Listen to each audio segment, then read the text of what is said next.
Hello and welcome to TV9 Digital. I'm Abhijit Singh Bhamra. In exactly 1 month from today, the Tokyo Olympics will be on and there will be a lot of players who will be representing India. But now there are two new entrants in that Indian contingent to the Japanese national capital. And to talk more about these two latest entrants, I have with me Sundeep Misra, who is also the sports editor for TV9 Digital. Welcome to the show, sir. Thank you.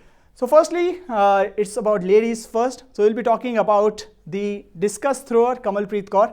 So Sundeep, what are your thoughts about her latest achievement? She is now qualified for Tokyo Olympics and looking forward to exploits from her. Well, the moment somebody throws 66.59, the expectations anyway, they kind of go through the roof. Especially in athletics where, most of these kind of numbers and these kind of throws or the jumps or whatever you call them in terms of the running seconds and minutes, they are not coming together so soon, They come, but, these numbers don't come just a month or 2 months just before the games. I think when you look at 66.59, that is coming just before the games, it's a good sign. Number one, because you may feel that they are peaking at the right time. But the big point here is what's going to happen in Tokyo. Yeah. There are a lot of factors here. I think she is in the right groove right now. She's throwing well. And at the same time, she's number 6 in the world rankings. So if the rankings don't fluctuate and she goes into the final will be a best of 12. Yeah. From the first round down to the final. And then you get 6 throws. I think it all depends on what is the kind of form you're in and how you are coming into that particular final and the rest of the competition. So looking at all of those factors, I think this is probably a great opportunity for somebody to do 66.59 to probably take it to 67, 68. I think the closer you go to 68, you have a podium chance. At 65, if you really ask me, you might finish 5th, 6th, 7th, 8th. But 69 would push you there. A couple of questions over here. I was just reading on Kamalpreet Kaur that 66.59, she was aiming for 67, but at the same time 66.59 would have got her a bronze in the last Rio Olympics. But that is 5 years since we have come, and the Olympics have also been postponed for a year. So you also talked about the COVID-19 stuff, the protocols which the players will go through in. So how much of that hindrance will be a hindrance for the Indian athletes in particular, considering that, in Europe or in other nations, they have already started training, they have already gone under a lot of competitive matches, that match practice and match fitness, both are there. I think the first point that you made was about the medal, that the last Olympics, she would have picked up a bronze. In the Olympics before that in London, she would have picked up a bronze. Interestingly, she would have picked up a gold in Beijing, if this was the particular throw. That's 13 years from now. Yeah, but when you look at the 13 years, which is a good point to make, but the factor in our games has always been that people who have been throwing 69, 70, 71, not 71, but 70, Sandra Perkovic from Croatia, in the Olympic Games, you normally throw a little less. What happens is when you got best of 6, the pressure is so immense that they all don't want to foul. At the max, what they do is in a best of 6 situation, whether it is the shot put or the discus or the javelin, normally what the athlete does is he picks up 2 throws among the 6. That this is where I'm going to do my best, even if it's a foul. So 2 fouls they take in, which leaves you with 4. Now in those 4, they try and be conservative. Sometimes being a little too conservative that I don't cross the line and get into a foul situation, they normally throw below their best. Yeah. I think that is where it's going to come in. Coming down to the second factor that you said, pandemic, it's going to affect a lot of people. Whether you have had competition or not. If you have had competition in Europe, fine. In a way that you are ready, you are in form, you've been with other athletes. Now you look at her, in the last throw, she was alone. Yeah. In Patiala, just imagine. That's what my next question was. Yeah, so also. Just imagine a competition where you're throwing alone. Now, even then she's performed. Yeah. But that is not the ideal situation. That's not the ideal way to be going into the Olympic Games. But I'm still hoping that it's going to be a low scoring in a way that the distances are less and she picks up a distance which is 67, 68. Then again, as I said, there is hope.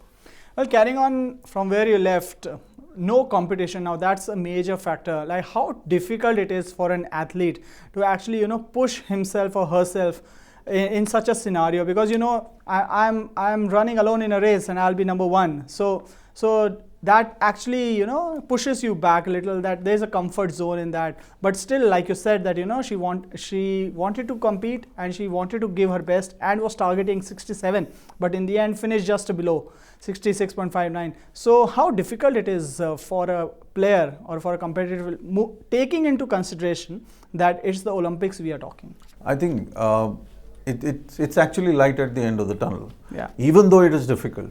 But for somebody who's been there, standing alone, trying to compete with herself, trying to compete with her own mind, trying to probably understand that this is the only competition I'm going to get, to throw that kind of a distance, create a national record, which can't be a national record now because you are one athlete out there. According to the rules, you need to be 3.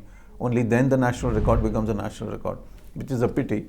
But still, if you're alone and you throw that, I think when you are inside the competition and you're mentally geared up, you're taking that pressure in and you are still coming up. Look at her height, 6'1". I think she's 6'1". Yeah, so she is. If you really look at it that way, she's probably on par with most. And leave the Chinese, leave the Croatians, leave the Cubans who are probably at the top of the game. I still feel that if she can break her national record, maybe she'll inch closer to a podium. But yes, coming up from the first part of your question initially, she's a bright spot. Right. And she also has bettered her own record, 65.06 to 66.50. But this will not be recorded as a new national mark since there were no other competitors. So how much of this will have a mental impact on her? Not much. I mean, if you're competing in India, all of these things really don't impact much at all. You know what the FI is going to do. You know what your competition is. You know what Patiala is. And unless, as I said, unless the monsoons have come in a little too early into Patiala, you're still going to be competing in 42, 43. Though I think most of this stuff was done under floodlights. Yes, it does affect people who are doing the 100, 200, 400, the 5,000, 10,000 or the steeplechase because of the heat. But I think all of this is not really going to impact her so much because she knows she's going. Number 2, her eyes are completely there in terms of how do I better my mark to be able to get closer to the podium. She exactly knows, honestly, Abhijit, she knows her competition. Yeah. She knows the likes that she's going to be up against. Anybody who's seen Sandra throw would understand the dynamics of a fantastic discus thrower. And I think for her, it will be, if she can look up to them, that, I want to be like Sandra from Croatia, then I think she'll be inching closer to where she could be. But yes, looking at her age and everything, I think even if it's not this Olympics, maybe the next, maybe the Asian Games or whatever. Very quickly, can Kamalpreet reach a podium finish? Very quickly. A very difficult question, but quite an easy answer, that if she can... If she can better her mark, let's put it that way. Okay. If she betters her mark, she's probably going to finish up in 4th or 5th, depending on what those top 3 are going to finish at. Number 1, foul throws and good throws. The good balance among them will make her closer to the podium. So near yet so far for Kamalpreet Kaur, but there is one more contender who is likely to not just represent the country at the Tokyo Olympics, but will also have broken couple of national records in Patiala. I'm talking about the shot putter, Tajinder Pal Singh Toor. So clearly this man has been making a lot of waves in the past couple of days, especially after his heroics in Patiala. Broken the national record not once but twice. Also bettered his Asian Games record as well. So clearly the man for the occasion, and a shot put is something which only make waves when you either break a record or you qualify for the Olympics. What do you think of Tajinder Pal? Well, it did surprise me that from 20 he went straight to 21.49. So it kind of rings a couple of alarm bells. I mean, in India you got to be used to that, because suddenly you start thinking of nadas and the vadas and the doping and all of that. But I just hope that even after whatever the tests have been done, nothing comes out of it, honestly, because it's just too close to the games. But 21.49 is a good thing, in terms of breaking a national record. But he lies 13th, 14th in the rankings. Right on the top is Ryan Crouser with 23-37, which is like a massive thing. And he's the reigning Olympic champion. He's American. You got Joe Kovac, who's an American, also 23. But understand, between 23 and 22, slightly, you have 6 or 7. Okay. Then after the 7th onwards, you have 21 up till where Toor is, 21.49. So it's going to be margins out there.